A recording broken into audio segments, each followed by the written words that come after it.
Great morning, everybody. You are tuned in to Gathering of the Griots with Asada. I'm so happy to be here for our second show of the new year, 2025. Let's do it. But before we begin, hey, let's see what this is about because Gathering of the Griots is one of many shows that show every single day of the week. And I think you should know what those are. So let's take a look and get the 411 on Naima Latif's Female Solution Posse. Take a look. The Female Solution Global Radio TV show invites you to an invigorating, empowering, interactive conversation with our team of hosts Monday through Friday, 7 a.m. to 9 a.m. Central Time. Start your week with Monday Morning Mindfulness with Zelda Speaks. Tuesdays, Gathering of the Griots with Asada. Wednesdays, Repairing Family Relationships with Naima and co-host Kareem Hamid. Thursdays, Veggie Brunch Live with Angela. Fridays, Health and Well-Being with Beata. Saturdays, tune in 12 noon to 2 p.m. Central Time. First Saturday, Global Talks with Zana. Second Saturday, Walk in Your Divine Authority with Mama Joy. Third Saturday, Move Around with Deborah. Fourth Saturday, be a judge on the virtual Teens, Tweens, and Tots Talent Contest. And fifth Saturday, join us on location as we conversate at the Elevate Cafe, owner Jackie Brooks. Sundays, join us 7 p.m. to 9 p.m. Central Time for Soul Purpose Healing with Beata. Go to thefemalesolution.com to join us on our video or audio live streaming platforms. Listen at www.blogtalkradio.com/the-female-solution. Call in on the Blog Talk Radio Network 515-605-9325 or call in and comment on the On-Air Radio Network 727-731-5192. We want to hear from you.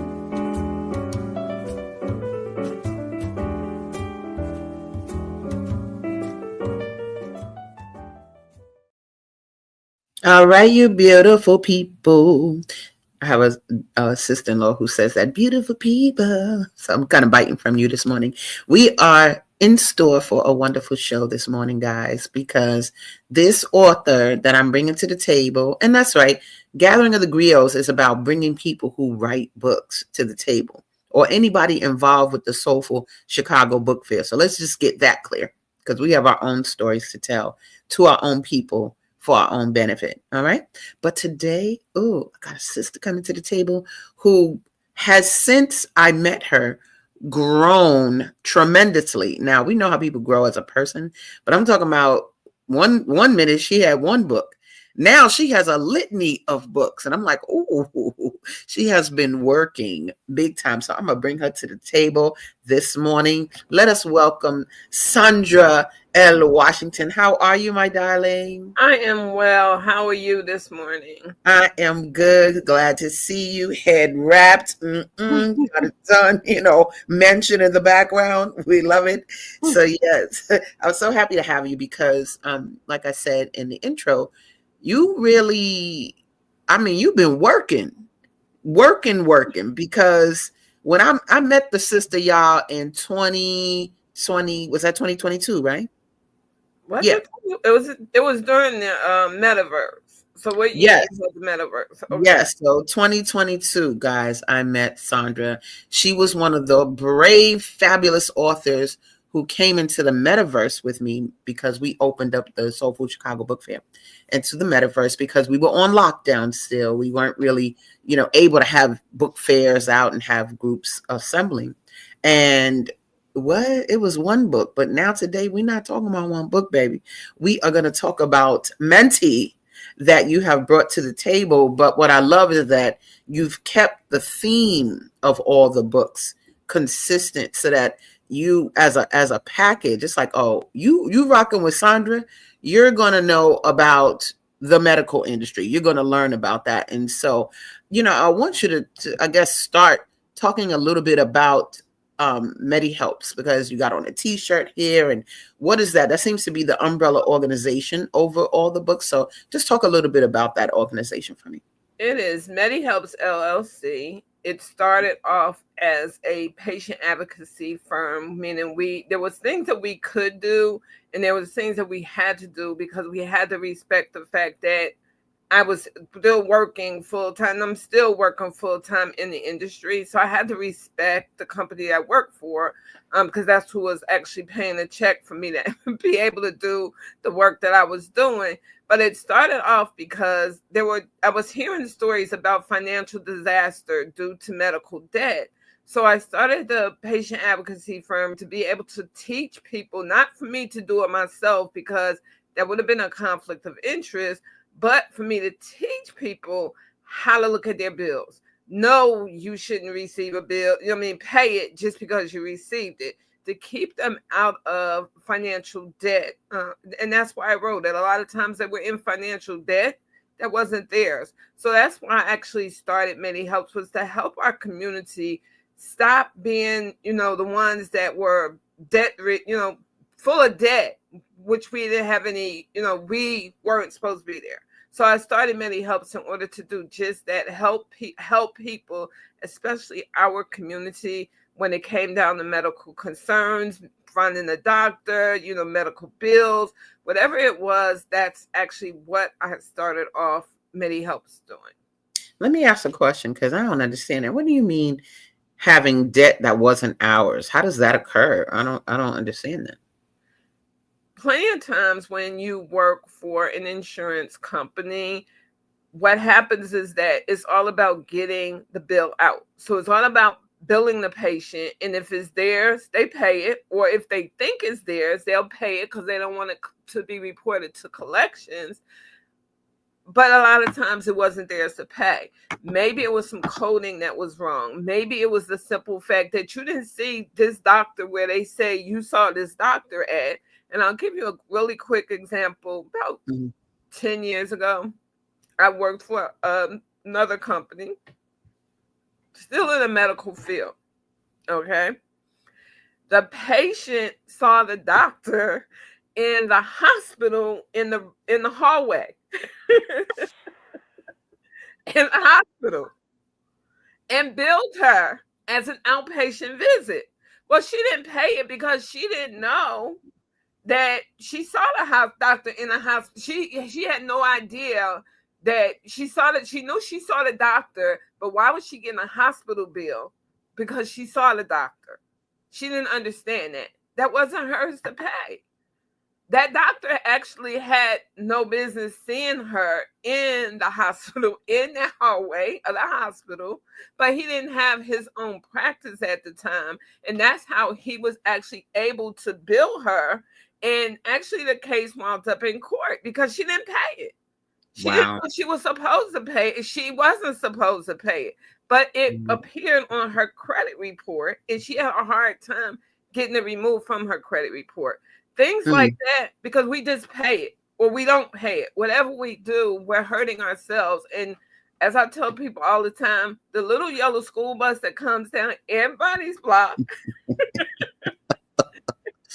if it comes down our block, it might stay for 2 minutes, just enough so they could say, yeah, we was here, but we didn't catch it because we didn't know. Wow. Right? Wow. Okay. Yeah. Wow. And that's how this started. And let me tell you what's so important about your work is that the medical field overall is pretty intimidating to most people, because people revere doctors like they are God, like that white coat. What?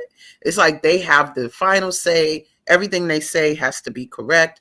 And for people to stand up for themselves is intimidating, because you kind of feel like you are going against this huge entity and that you can't possibly win, or you can't possibly state something. I know when I go to the doctor and I state something about myself that I know about myself, sometimes they look at me like I'm crazy because they don't agree or they don't have a nutritional training background. And it is my duty to know that what I'm saying is true for me, and not just sit there aimlessly listening to someone just kind of tell me what drugs I need to take based on their training, right? But we're going to get a little bit more into that as you go on. So you guys, Sandra has rocked in so many areas, and I'm glad she didn't just stay in medical billing. She went on to just other things. I mean, first and foremost, this is the book that I was introduced to first, right? Personal Health Journal and Plan, and I'm gonna have her talk about it. But you see her up in the corner, right? Looking up in the sky with the medical, that's her in the metaverse as a digital figure, talking about her book, selling her book. She really was a part, she's a big part of our history, given that just given that reality. But tell us a little bit about your Personal Health Journal and Planner and what made you make that. Well, I wrote the Personal Health Journal and Planner because at the time I was just recovering from my bout of COVID. So I had nothing but time. Well, heck, even those of us that didn't have COVID at the time, I had nothing but time on our hands.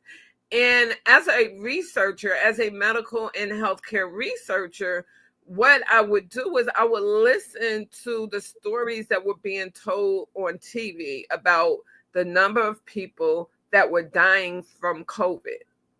It wasn't COVID. It was an underlying condition. We didn't know that we had these underlying conditions because I'm not going to date myself, and I'm not sure if this still happens, but during the holidays, we would all go to grandma's house. We called her Nanny. We would go to Nanny's house. You know, my mom and her children, my cousins, everybody, that was a gathering place. But what would happen is in the big dining room, that's where the adults sat. In a kitchen, you know, the regular kitchen, that's where the kids sat. So they were in there talking about, and dare not us stick our head in the room or we go anywhere near where that main dining room was. Or we were chastised. Go back to where you supposed to be at, is what we were told. Well, what were they talking about? What were they talking about? Chances are they were talking about the health conditions that were prevalent in their, you know, in their time, and cancer was one of those cancer back in the 60s and 70s. It was looked at as it was looked at in the same vein as we now look at an STD, a sexually transmitted disease. Nobody talked about it. Years later, now we have we have an onslaught of cancer of all types that are impacting us. What would have happened if we had that information, not just in our heads, but written down where anybody could get to it? So I wrote the journal, and I actually purposely wrote it to include the family health history that we're hearing about now. And an example of that is Bob Marley. When he was passing away, his doctor asked him, well, does this run in your family? And his response was, I don't know. My dad was white. What does that have to do with it? That's still your history. You need to know what your history is. You need to write it down, make it clear, and you need to leave it someplace. And it's a pocket journal. So you need to leave it someplace where you can actually pick it up and take it with you wherever you go. Leave one at your house and leave one at somebody else's house so that they actually have access to your information. So should something happen, such as the incident with you, if Right. your daughter wasn't there, right? No, she Nobody was. would have known, she was there, but what if she wasn't? Nobody Oh, would yeah. have known what you had. Nobody would have No. actually been able to take a guess. Let's stop Mhm. guessing with our lives. Let's stop playing games, and let's go ahead and write it down and make it clear. So that was the purpose of me writing the Personal Health Journal and Planner. So for those who don't know, recently, this past August, I had a seizure and a stroke. That's what Sandra's talking about. And so you're dealing with this medical emergency where, yeah, my daughter was there. If she wasn't, I probably would not be doing the show right now. I wouldn't be here because I heard she had to resuscitate me and all of that. But what about medications I might have been allergic to? What about my like she said, history? You look up the history to understand the present situation. what has happened. Yep, I had a stroke before, back in 2009. Yes, I had, no, I haven't had other surgeries, whatever it is. So I think this book, this personal health journal and planner, is so key, because you don't think about it till it's after the fact. And like you said, people get to the hospital and like, I don't know what she's allergic to, but this is a place to be able to record that, have it in a home so that people could grab it and be able to give data to the doctors that they ask. You got some feedback here. Jacqueline Cox says, I appreciate the work Sandra L. Washington and LC Washington, what they do for the community. Thank you, Sister Jacqueline, for giving big ups. She said that your MediHelps is a phenomenal organization as well. So yeah, people are in the comments already letting us know how they feel. So that's the first book, you guys. Now, these are not necessarily in the succession that they were written, but I loved dealing with this book because I'm like, I don't know this book. So this is for youth awareness in the medical field. Talk a little bit about the coloring book that you established. The coloring book I established was for that very reason. So when we look at healthcare and we look at medical, we need to stop looking at, okay, well, that's not going to happen to me because that happens to just seniors, right? And we need to prepare. There is only, right? And there is only an 8% data ratio of African American doctors in this country. We've got to stop it. And we've got to start teaching our young ones early when they understand, here are some careers that you can get into. These careers not only impact them, but it impacts our community. If we don't raise those numbers up, if they don't increase, right, where's our community going to go? I get asked all the time, and it bugs me. Sandra, I need to find an African-American doctor. I don't trust no other doctor. They're at home self-medicating, doing whatever. And I'm looking at the numbers and I'm seeing 8%. That's now. If we don't get, and so with all the new laws that have come into place with DEI and keeping African-American students out of schools and stuff like that, if we don't get our young ones to see, to open their eyes to start to see what it is they can do. They see a name and they don't know what it is, look it up and see what kind of doctor that is. Let's train our children young enough where we don't have to worry about what's going to happen to them in the future, because we know that they'll be around, because they have a book such as The Colorful Careers in Healthcare that begins to introduce them to different fields that they can do in the healthcare field. Wow. So this is a coloring book? This is a coloring book, and inside the coloring book, there are all different types of healthcare providers that they can become. In actuality, it was written as a twofold. It was written because of the fact that, once again, the numbers as far as what's in our country, the numbers, 8% is nothing. It's nothing to sneeze at, right? So 8% is low. I wanted to raise that, and I wanted to start to teach our young children that there are things that they can do in the medical field that will make a difference, right? Mm-hmm. The other issue behind that was this. I held a patient-centered conference 2 years ago. My question to the attendees was, what kind of doctor would you go to if you had asthma? They said medical doctor.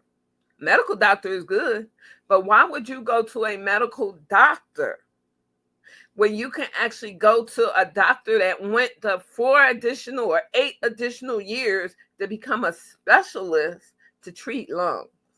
So they didn't know what a pulmonologist was. And when I asked the question, okay, why, what do you do when you have an asthma attack? Because I asked them, does anybody have asthma? And there was someone that had asthma. What do you do when you have an asthma attack? And you go, who do you go to? I just go to my medical doctor. And what do? They give me a prescription. They give me a medication. Wrong. What are they giving you that medication for? Well, they say that's to help the asthma. And normally it's inhaler. Okay, I got to start double teaching the young as well as teaching the old. Because when they open the book and look at these names, my hope and prayer is they don't recognize what that doctor does. They pick up a dictionary or go to Google or whatever other platform they use and put it in to figure out what that doctor does. We have to start teaching each other. Man, I don't even know if she would have asked me that question about asthma, I probably would have said the same thing. I definitely would not have been like, I need a pulmonary specialist and it's so important because going to be a doctor, we know all parents be wanting the kids to be a doctor and all of that, but it's such a vast industry of so many different things. You just look at the human body alone and what you do to take care of your brain, what you do to take care of your lungs, what you do to take care of your bones, and that these are all specialists that handle that. I don't think we think like that. It's why you see an emergency room in the Black community packed. Nobody's going to a specialized doctor for nothing. Everybody just going into the emergency room, packing in there with this minimal knowledge. And so I love that you created this. Jewel Duke said, I need this book for my daughter. I know that's right. And if you all notice, look at the bottom of the screen. You'll see the website where you could purchase these books, any books you see today. So that's medihelpswithaz.com/shop. You can get these books, and you will also be able to just get exposure to the books, buy the books at the book fair on August 9th. And so, but you can start early. You can come get it. You can buy it today and come get it signed on August 9th. So that is huge that you've done this work and put this in this perspective and seen that doing a journal was good, but then you needed to do a little bit more. And what's really dope is that you're looking at these gaps. There's these holes in our knowledge about the medical industry and our relationship to it. But I'm loving seeing that you're filling those holes. So kudos to you on that. And I love the illustration of the book. Very well done. Who did the illustration? Actually, I was fortunate enough to go on to Fiverr, and I found the illustrator on Fiverr who put it together for me, sent me some things back. I sent him what I wanted. I sent him my idea. He took my idea, which is what all writers want. He took my idea and made it real. I love it. It's so beautiful. He did a wonderful job. So, like I said, kudos to that. Kudos. Let me put what Jules said here. She said, definitely buying as soon as this live is over. I know that's right. That's right, girl. Get that website and get this in your hands. I saw some of the inside too, and it's really well done. Now, before we go to the commercial break, I'm going to tell y'all something. This next book, oh, Lord, I think it's going to take a little bit longer. So we're going to start with it. We might have to take a commercial break and come back. But all I got to say to you, honey, is this. When I saw this, what? The Women of the Waiting Room, Surgery for the Soul. Whoa, that's a huge one. So this is you, and if I'm not mistaken, it's an anthology. Is that correct? That is correct. Okay, let me define anthology for those who don't know. That's when you have a collection of people coming together to write this one book. So it might be multiple stories, similar topics, but multiple stories coming together, give the overall concept. So man, oh man, the Women of the Waiting Room. Now, again, this is dope because although I know the subject matter is just not like learn the medical industry, I loved how thematically you really kept this. I wouldn't have known until we went into it a little bit last week on my show, but talk about your presence in this book. And what is this book about? Okay, I will talk about this presence. The visionary for the anthology, there's a devotional and a book, but the visionary for this is Jacqueline Cox. Listen, Linda. She brought together women and asked us, it's time for you to lay that stuff down. Lay down what you've been carrying so long that actually has hindered you and held you back. And, I had been playing with and for lack of another word, I'm using playing. I have been playing with telling the story that I tell in the Women of the Waiting Room Surgery for Your Soul, the devotional. I have been, carrying it. I really have been carrying it for far too long. For far too long had I been carrying what I had happened to me as a young girl. I saw two therapists for this, and both therapists, when I saw them, they was like, Sandra, you need to write about what occurred to you, because there are other women that have the same thing has happened. And if you guys don't start telling your story, who's going to hear it? You're going to be carrying around pain that was caused on you, caused to you, when you shouldn't. And when she approached me and said, Sandra, would you like to, be in this book? And I thank Carolyn Coleman for actually introducing the two of us. And she said, would you like to tell your story?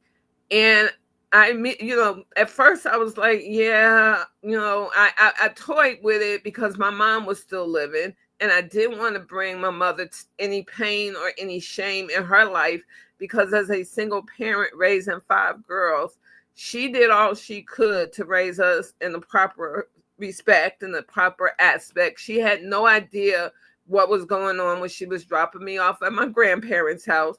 She had no idea.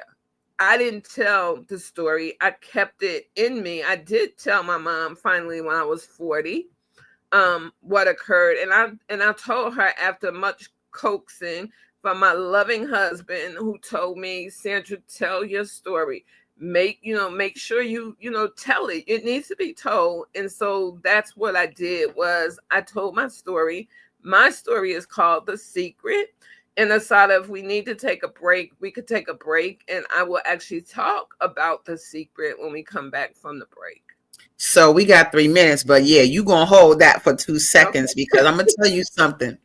You are inspiring others. Just last night, and you didn't tell about the details of The Secret yet, but I was telling this friend of mine, brother, I was telling him the amount of women that I know that have been molested is too many.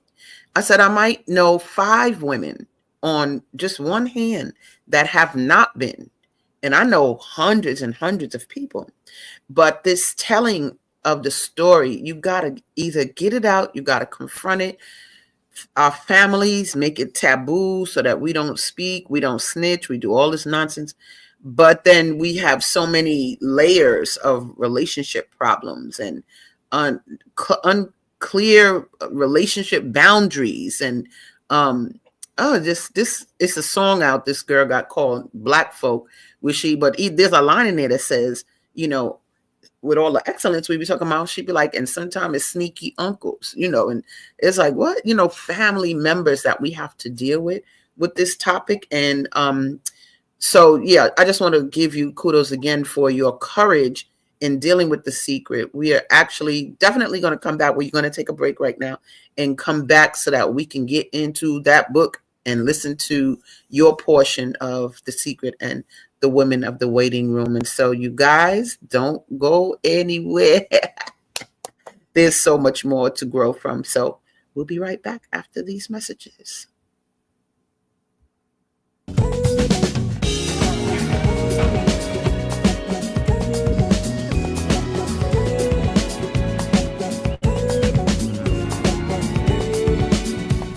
Soulful Chicago book fairs are the most exciting Black book fairs on the planet.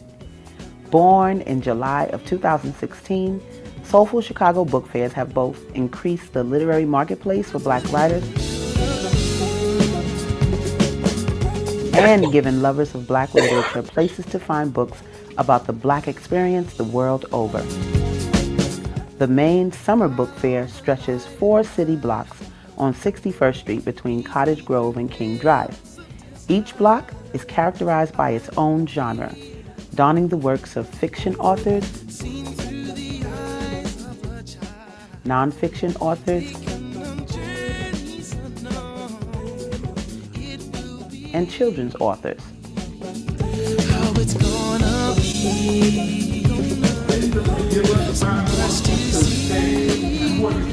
The day begins with a procession of elders atop a float, demonstrating the book fair's honoring of community elders.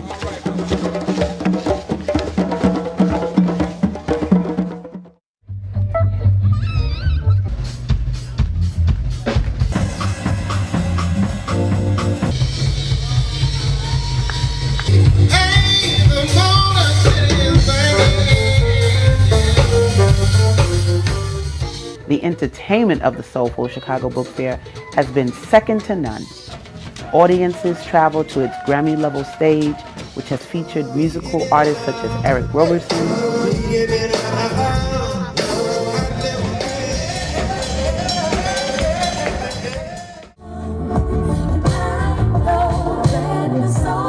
King,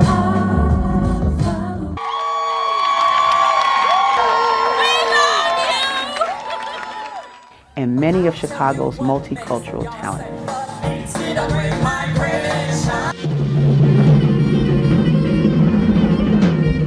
The book fair's community stage sits equidistant from either end and showcases puppet shows, open mic sessions, and author talks for festival goers to enjoy.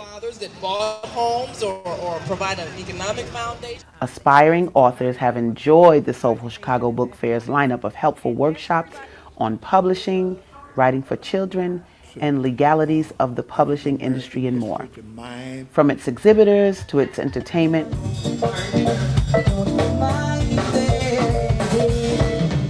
its workshops to its overall power, Soulful Chicago Book Fairs will continue to breathe literary life and prosperity into the South Side of Chicago for decades to come.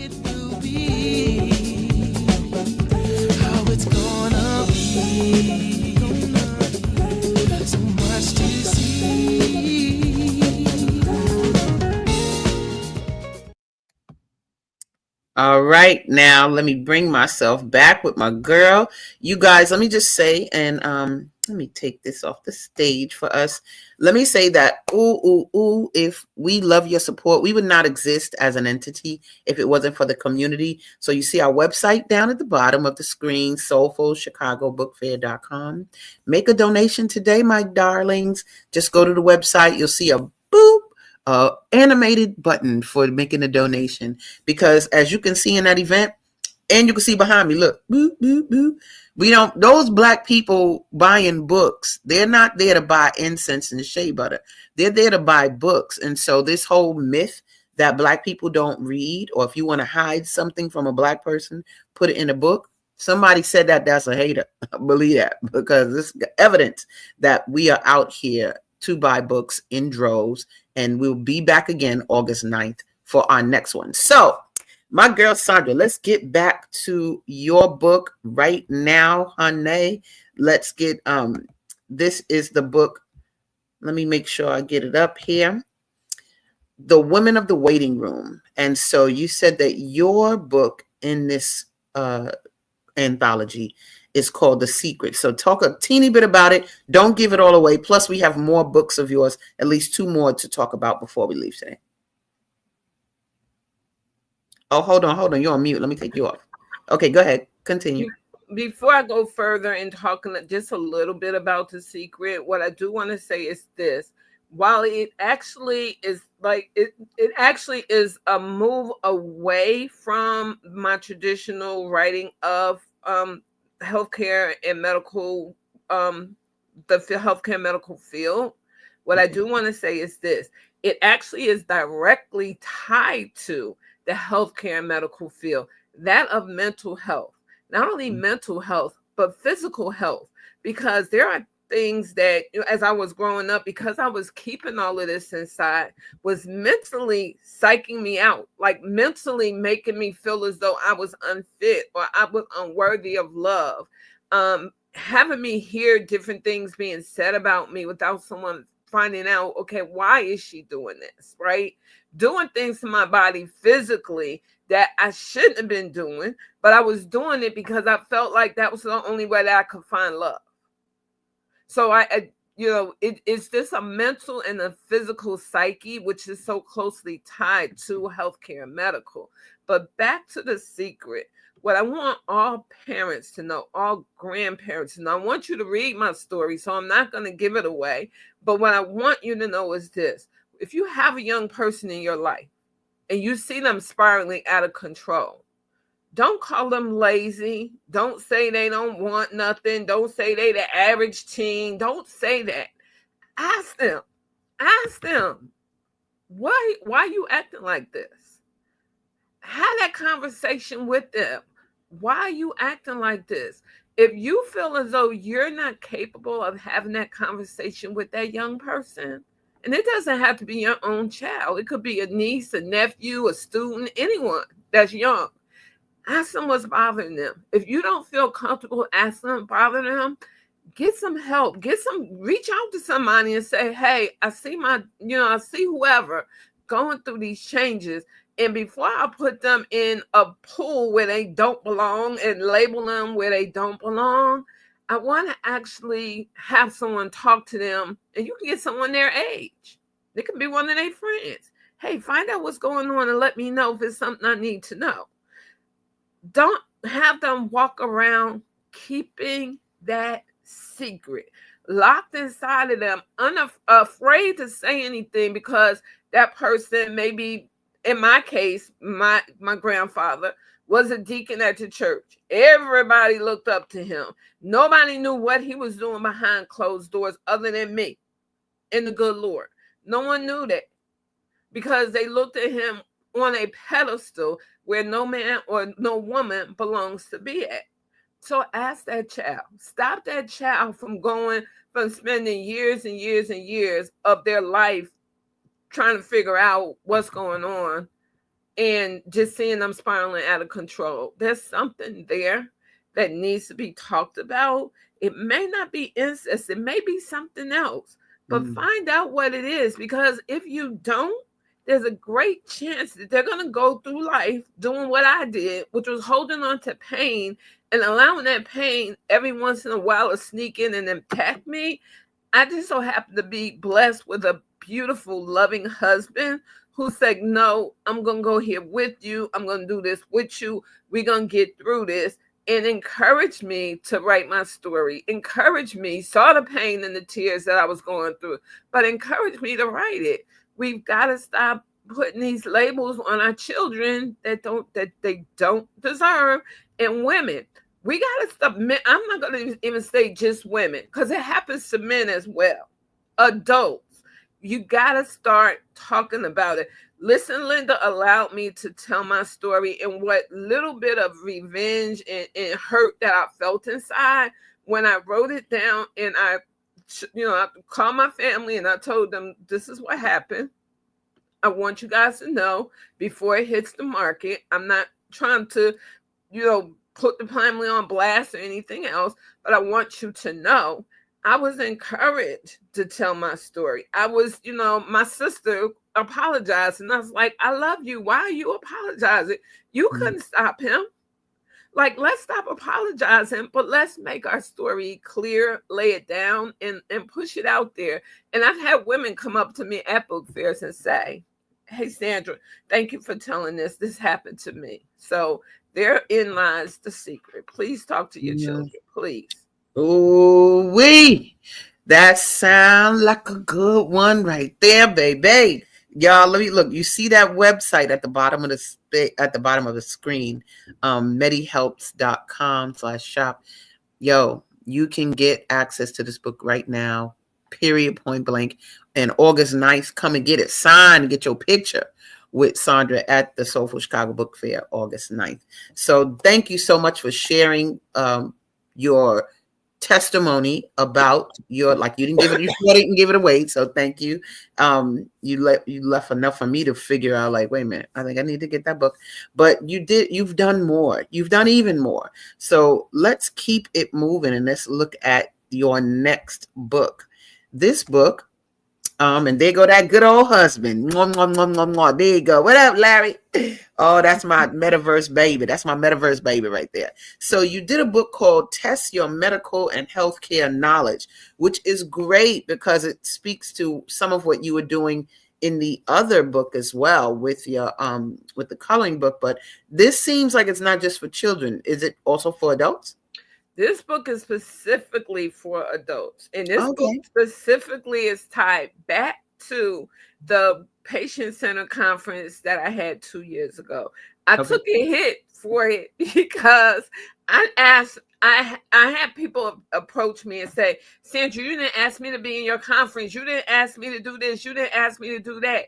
I did it on purpose. I didn't want anybody but patients to come. I wanted to know where they needed help at. I wanted to know all the meetings I'm sitting in every day, day after day, talking about healthcare, is it making a difference?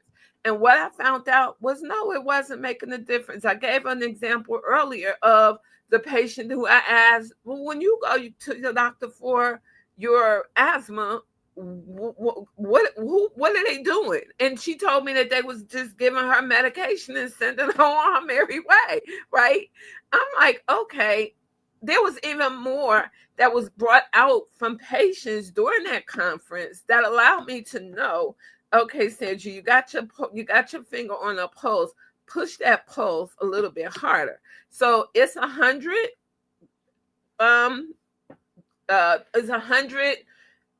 word search puzzles in the book. Each of them covers a variety of healthcare and medical terms from A to Z. It's 100 in there.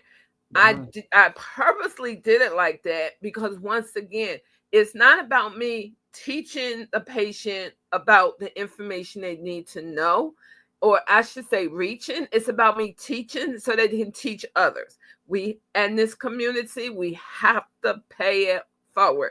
If you come across a word and you don't know what it is, then pick up Google, pick up a dictionary, look in it and see what it is. You go to the doctor's office and they're using these big words. 99% of the words can be broken down by the prefix and the suffix. You have the prefix and the suffix.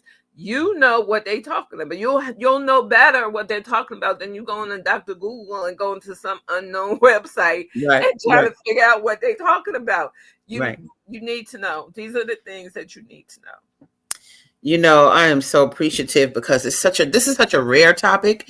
All the things you're talking about, I don't know other people that are dealing with these topics as important as they are, because nobody is. And I love that you are making sure that, nope, somebody has to be there to make sure that we're held accountable in the industry, that we're knowledgeable in the industry. Between this and the legal field, everybody want their child to become a doctor or a lawyer, but then they don't know no details about either one. They don't have any.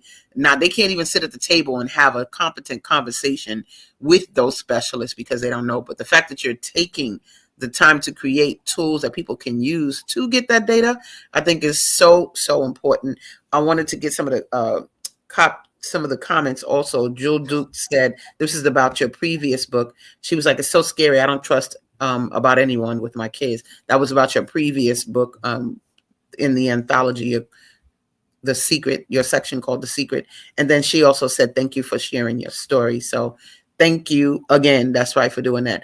And I thank you for this book as well. We're actually going to take a quick little break and we're going to come back and do the final book and how important that is, because I myself have a testimony that speaks to that particular book. But we're going to just take a quick commercial break just so that we can see what's in store and what you can utilize here at the Female Solution. So take a look. Hi, I'm Naima Latif, and if you're watching this, that means you're one of the 4.6 billion people from around the world who are using an electronic device to talk to people. In these times, people are using the internet to talk to everybody. Friends, neighbors, family members, co-workers. People are on their cell phones and computers all day long. Now, if you're in business, that is great news. That means you can sell your products and services all day long and never have to leave your home. All you need is a media connection, somebody to connect you to an audience. And that's why I'm talking to you today. We produce programs, and our audience members are people who shop. They buy clothes, food, beauty supplies, cleaning supplies, home repair, transportation services, child care services. Whatever you're selling, they need to buy it. We're your media connection. Just follow this link, and tomorrow you can sit back and relax at home while your business is making you money. All righty. So you guys that are out there, I'm going to put that website at the bottom again because I want you to put these in your library. Get these books for your family and for your kids. And I know you said that the word search puzzle book is for adults, but y'all know, get those kids rocking that too. I used to love word search puzzles to the max. And the fact that they're in an industry that we don't know enough, we need that. So now this last book, Charlie Wally. Your voice, your tool. Your voice, your tool. Give a little bit about what made you write this book. How new is this book? Because I was like, what? She got what? Where did this book come from? So yeah, how new is this book and how long? And let me say this. If you all want to call in, please do so. We got about 15 more minutes or less. The phone number is 727-731-5192. And oh, I want to make sure I don't end the story. Let me get these comments. Jewel Duke says it's very important to understand our own health. For some reason, providers don't always give us the information we need to take care of ourselves. So go ahead and speak to the why you wrote this book, my darling. Okay, this book here, this is my baby. This book actually was released. Was released December 31st. It's still, we got one. It's actually on Amazon. Although once again, what we're asking people to do is purchase the books directly from our website, and that's because the money that we raise from these books actually goes into our nonprofit arm, which is Chom's Medi Helps. That's where the money goes, and the money is used for patients who are less privileged, who need help. Maybe they need a book and they don't have the money to buy it. Well, your purchase allows me to actually go ahead and give books away.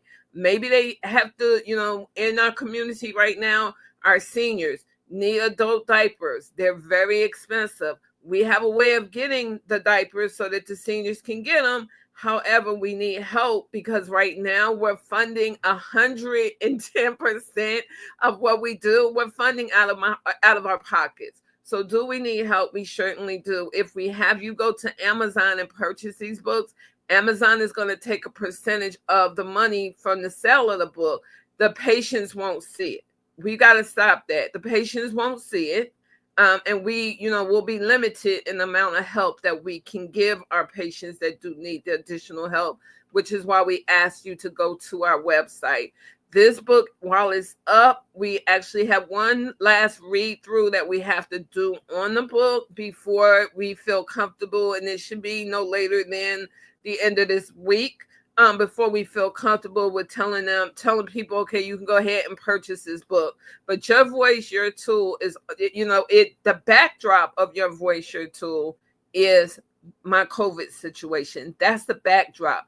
And I use that as the backdrop because it was the last endemic or pandemic that we have went through. While we have went through others, and while there's even more to come, we needed to put this out here because patients need to use your voice. Choms is all about patient empowerment, patient engagement, and patient education. All three. You can't move the needle forward if you don't have patients that are engaged, empowered, and educated. It just won't happen. You go to the doctor. You see that I just did a Black Health Matters talk on the same topic. You go to the doctor. You see the doctor. And Asada, you just brought this up. You see the doctor. The doctor's going to give you, unless you're going to a functional or you're going to in what I call the traditional doctor, but they call it, that's not the traditional. But years ago, that's all what we knew in our community is how to get better using herbs and using natural things. You go to the doctor, chances are you're going to get medication that they give all patients. Mm-hmm. You don't use your voice, you're going to take that. You're going to get that prescription filled, and you're going to go home and you're going to take it. And if it don't make you feel better, you're going to stop. If it make you feel better or you think you feel better, you're going to keep going. Use your voice. Hey, doc, give me the medication. Not that you give it to everybody, but give me the medication for me. Give me the medication that my body needs. And if I can't get the medication that my body needs, then yeah, I'm going outside the system and I'm going to look for somebody else. And maybe you do have to pay for the additional services out of your pocket. But guess what? You're going to pay for you will go in the store and spend $100 on the powers, $200 on some snooze. Sure. You know, ridiculous things that ain't going to matter to you. But you matter to yourself. You matter to those that love you. Stop going in the doctor's office and stop taking things that they give you without explaining to you why that medication is good for you. Yes. Yes. Why is it good for you? Stop letting them give you whatever everybody else takes, right? Stop letting them do that. And a lot of it has to do with the fact that I don't know what your respective connections you have with your own self, guys, but I know for myself in this most recent situation with the stroke and seizure, whatever, as quickly as possible, I found the things that would strengthen my body other than the medications that they gave. And I didn't negate what they gave me. But sometime I even found out, one of the doctors told me, why did they prescribe you so much? This says 60 milligrams. You should have only been prescribed 30 milligrams. Then I look up the medicine and it says that medicine causes cardiac arrest. I took it one day because I felt like my pressure was going high. It was blood pressure medicine. And because she had already told me I only needed half of it, I cut it in half. And then I took it. Can I tell y'all the side effects, baby? My heart felt like it was going to beat out of my chest. This is before I knew that it created cardiac arrest. But but it was beating so strongly. And I was shaking like this. Like I was shivering and shaking. Let me tell you, I called 911 and had them take me to the hospital. I didn't have to get it pumped or anything like that. It subsided. But the point is, I didn't know I wasn't supposed to take it without food, or I had to deduce. You can only be your own advocate if you study yourself, right? You got to kind of know, okay, what do I need? What habits do I need to change? What diet do I need to shift? I asked another doctor another time. I had a high A1C number. That's the number that measures the sugar level in your blood over a 3-month period of time, guys. So she told me that A1C is supposed to be like in the 5s, maybe 6 highest, right? If you 7, you borderline, you messing up. But anyway, mine was 12. And so the doctor, she told me your A1C is 12 and you got to do this medicine. And I said, okay, cool. I said, but what do I need to eat? And she said, well, you don't need to, you asking me about that, but I'm trying to tell you, you need this. And I said, I hear you, but what do I need to eat? And she said, you're not listening to what I'm saying. I said, I am listening to you. I just want to know, what should I eat? And her third response was, you know what? You're going to die. You're just going to be walking around and you're going to die. And I said, I knew not to listen to the cuckoo bird because she's not me and she doesn't know me. And I know I could fix that A1C by eating. The point is that I found another doctor because I was like, she now doesn't have permission to talk to me at all because she's commissioning my death. But I found a better doctor who did listen to me. And I told that doctor, I will reverse this with food. And that doctor said, you know what? I'm going to give you these 3 months. You don't have to take the medicine, but you go ahead. And if you don't get a lower A1C from this food, we are going to go to the medicine. And when I came back to the doctor, I had just started to eat like a raw diet, and my A1C went down to like 7.2 with no medicine, just food. Saying that to say, we can save our own lives, and it doesn't make the doctors wrong. It just means that when we come to them, we have to have a position that we have based on our knowledge. We know what we home eating or not. We know what we're doing. But even in this stead, I have taken the asada you see right now. I could not do this at least maybe a month or a half ago, or definitely not in August. I was so out of sorts, but it's food. I now drink, this morning alone, I drank my celery juice. Celery brings down high blood pressure. I start my morning with celery in the morning, get that done. And now when I go back to that doctor, which is on the 31st, I'm going to tell her about the side effects of the medicine she told me to take. And I'm going to tell her about what I do. It's not to say, hey, I don't want to do what you do, because I still take a little bit of medicine. I cut this other pill in half, and I take that if I need it. But the point is, this book is so important. Let me just show it again, because it's just so important. Your voice, your tool, if you're going to fix yourself. If you're leaving it just up to the doctors, like Sandra was saying, you're gonna go for a bruising, cruising for a bruising.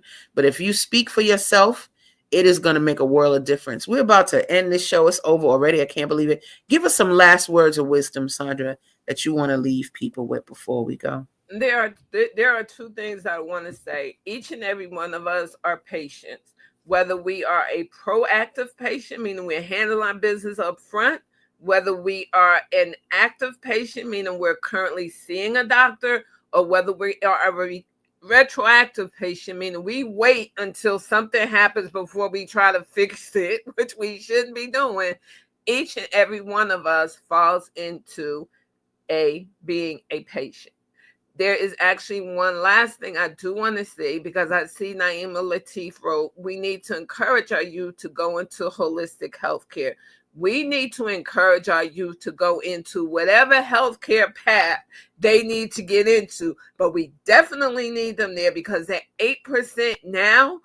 And especially with what we're going through with the DEI and them getting rid of everything and eliminating the doctors, the medical doctors, the African-American students who can go, we need to encourage them and stay on them about that, which is exactly why MediHelps, Chums MediHelps is actually hosting a 1-month Black History Month event titled Our Heritage Through Our Healing Through Our Heritage. I got it mixed up. Healing Through Our Heritage. You want more information, please DM me. You can go to the medihelps.com and then contact us and DM me and say, hey, Sandra, how do I find out more about your Black History Month event? By all means, I will make sure you find out about, how you can attend that. And then lastly, Ms. Jacqueline Cox does have room. I think she has 2 more final spots for Volume 2 of Women of the Waiting Room, Surgery for Your Soul. Please reach out to her if, in fact, you're interested in becoming one of those 2 spots that are left. Wonderful, beautiful, fabulous. Thank you so much for being here today and for sharing your wisdom with us. Y'all see that website, get it at the bottom, medihelps.com/shop, and be ready to see Sandra on August 9th. We love you so much, my darling. Thank you for being here. You all right. Have the rest of a beautiful day. Hey, let's do it. And you guys, we'll see you next Tuesday with another great author of the Soulful Chicago Book Fair. Thank you for tuning in to Gathering of the Griots, and we love you. Peace. Let's end this beautiful show with the power. We've come to the end of our show today. If you missed any broadcasts, go to our website for the audio and video archives at www.thefemalesolution.com. On behalf of our team of radio hosts, I'd like to thank all of you who participated in today's discussions. And to our global family joining us from all around the world, we say thank you. To our family in China, xie xie. India, zhanyavad. Japan, arigato. Korea, kamsamnida. Russia, spasiba. Germany, danke. Poland, John France, merci. Spain, gracias. Italy, grazie. Egypt, shukran. Ghana, Madasi. Nigeria, Eshe. South Africa, Ngiabonga. Senegal, Jaref. Kenya, Asante. Israel, Toda. Pakistan, Shukriya. Afghanistan, Tashakur. Saudi Arabia and Palestine, Shukran. Assalamu alaikum wa rahmatullahi wa barakatuhu. Thank you, and may peace be upon you and the mercy of God and God's blessings.